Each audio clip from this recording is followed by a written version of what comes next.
So a question's come up on YouTube in the process of comments and discussions and all sorts of things going on around other videos. And I thought it's worth just taking some time to reflect on it because I think it's an awesome question and to think about why I'm not going to answer it, apparently.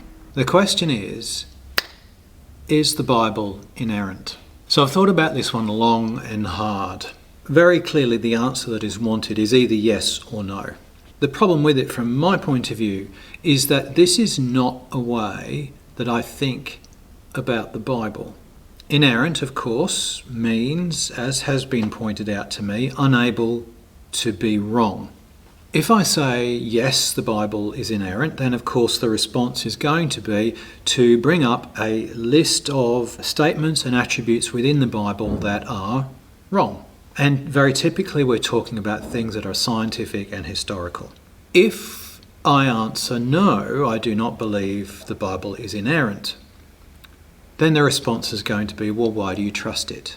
Is Richard Dawkins inerrant? Well, the obvious answer is no, he's not. He's a human being like any of us. So why do you listen to him? Well, because we respect his opinions, or we find we enjoy what he has to say, or it makes sense to us. Just because we see something is subject to error doesn't mean we don't listen to it. So I think most people asking this question have a couple of things in mind. First of all, does the Bible tell us about science? And my answer to that is no, it does not. That is not what the Bible is for. And therefore, if we think about the scientific perspective, the Bible is not inerrant, and it was never designed to be. The second question is the history of it. Is the Bible intended to reflect a true history? And again, I think the answer is no. It's us modern Christians who tend to claim a biblical accuracy which the Bible itself does not assert.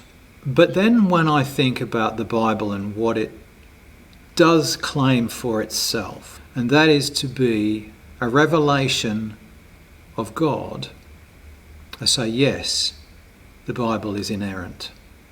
The big problem is not so much the Bible, it's what we claim for it or what we think it ought to be. So then, you ask, David, what do you think the Bible claims? What do you think the Bible is intended to do? And I think of it as a spiritual reflection on the development of humanity as a whole, of me as an individual, and most especially of the Lord Jesus Christ in his ministry on earth. So, for example, I've got a colleague who looks at the book of Psalms and says, in the book of Psalms we see the spiritual diary of the Lord laid out. And there are many ways in which we might see that happening. The most obvious example to me is Psalm 22, my God, why hast thou forsaken me? Here's another way to think about it. Are your dreams inerrant? Now, many people will look at their dreams and they'll say, oh, it's just complete nonsense. It's just random stuff that comes up in your mind. But there's a strong correlation between our dreams and our waking life. Dreams are the bubbling up of the subconscious in response to what's going on, the issues and problems that you're processing. And so many people record their dreams and reflect on what their dreams mean. Are those dreams inerrant? Well, it really depends upon how you look at them.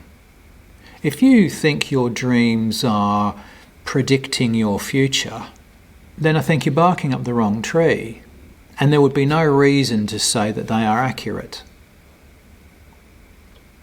But if you were to say that your dreams were a true reflection of your internal psychological and spiritual states, yes, they're inerrant. They are revealing something to you about yourself, and they're well worth paying attention to. We learn a great deal by examining our dreams and reflecting upon them. And I see the Bible in exactly the same way. So just a few reflections on that question and my own attempt to answer it And the reason I'm not going for that simple yes or no answer is it actually doesn't reflect what I think at all. My perhaps long-winded avoidance of the answer is much more reflective of what I actually think. Now, if you want to shoehorn it into a yes or no, go for your life, but it doesn't mean anything to me. I look forward to your comments and questions.